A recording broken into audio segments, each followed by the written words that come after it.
یہ بات ہواؤں کو بتائے رکھنا کہ یہ بات ہواؤں کو بتائے رکھنا، روشنی ہوگی چراغوں کو جلائے رکھنا۔ لہو دے کر جس کی حفاظت ہم نے کی، لہو دے کر جس کی حفاظت ہم نے کی، ایسے ترنگے کو سدا دل سے بسائے رکھنا۔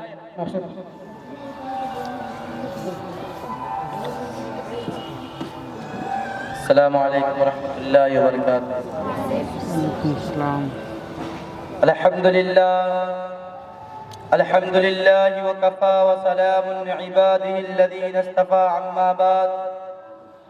حضرات سامعین کرام، میرا عنوان مدارس نے دنیا کو کیا دیا، اس موضوع پر روشنی ڈالنے کی جسارت کروں گا۔ کیا یہ ایک روشن حقیقت نہیں ہے کہ مدارس کے مقدس وطن سے ایسی عظیم الشان اور بے مثال ہستیوں نے جنم لیا، جن کا قلب و جگر اسلام کی عظمت سے معمور تھا، جن کا دل جذبہ جہاد سے سرشار تھا، جنہوں نے اپنی زندگی اسلام کی سربلندی اور اعلاء کلمت اللہ کے لیے وقف کر دی تھی،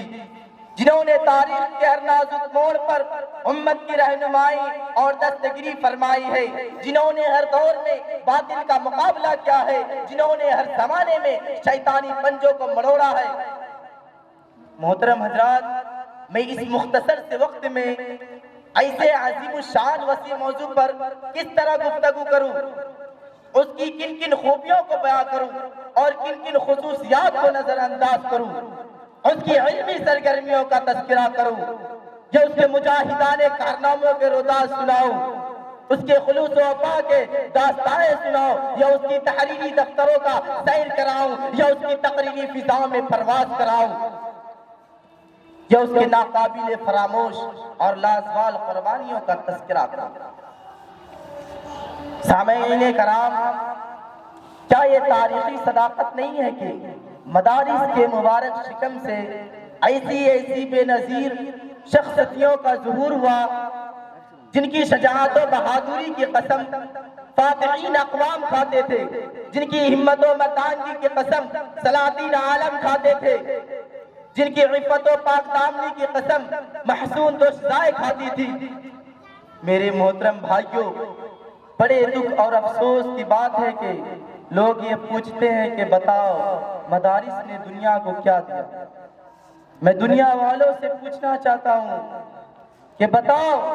دنیا کو شیخ الہند جیسا امام القائدین کس نے دیا، دنیا کو انور شاہ جیسا فخر المحدثین کس نے دیا، دنیا کو اشرف علی تھانوی جیسا مفکر و مدبر کس نے دیا، بتاؤ دنیا کو کفایت اللہ جیسا مفتی اعظم کس نے دیا، دنیا کو علامہ عثمانی جیسا خطیب کس نے دیا، دنیا کو مناظر احسن گیلانی جیسا بے مثال ادیب کس نے دیا،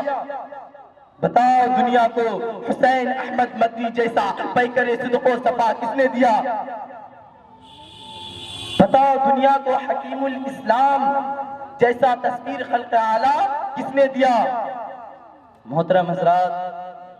ساتھ جانیے کہ انہیں مدارس میں اپنے ملک اپنے قوم سے محبت کا سبق پڑھایا جاتا ہے، غریبوں یتیموں بے کسوں مزدوروں بیووں ضعیفوں اور مریضوں کی خدمت کا درس دیا جاتا ہے، اور ان کی ذہنوں میں عادلیت کی عظمت اور خدا واحد کی قدرت روشنی ڈالی جاتی ہے۔ ہم سے مدارس کے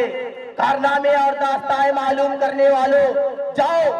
اگر تم سے ہو سکے تو ہماری داستاں شاملی کی میدانوں سے پوچھو، ہماری داستاں بالا کوٹ کی کٹہریوں سے پوچھو، ہماری داستاں چاندانی چوک سے لے کر خیبر تک کے درختوں سے پوچھو، ہماری داستاں دہلی کی جامع مسجد سے لے کر لاہور کی شاہی مسجد کے در و دیوار سے پوچھو، ہماری داستاں مالٹا کی تاریخی کٹہریوں سے پوچھو، ہماری داستاں عدالت کے کٹہریوں سے پوچھو، ہماری داستاں پھانسی کے پھندوں سے پوچھو۔ انہوں نے جانیں تو دے دی مگر باطل کو کبھی پیٹھ نہ دکھایا، انہوں نے گردنیں تو کٹا دی مگر پرچم اسلام کو کبھی سرنگوں نہ ہونے دیا۔ میں اس اشعار پر اپنی بات کو ختم کروں گا کہ باطل سے دبنے والے اے آسان آسمان نہیں ہم، باطل سے دبنے والے اے آسمان نہیں ہم، سو بار کر چکا ہے تو امتحان ہمارا، توحید کی امانت سینوں میں ہے ہمارے، توحید کی امانت سینوں میں ہے ہمارے، آسان نہیں مٹانا نام و نشاں ہمارا، ہندو ستا ہمارا، ہندو ستا ہمارا، ہندو ستا ہمارا۔ وآخر الدعوان الحمدللہ رب العالمین۔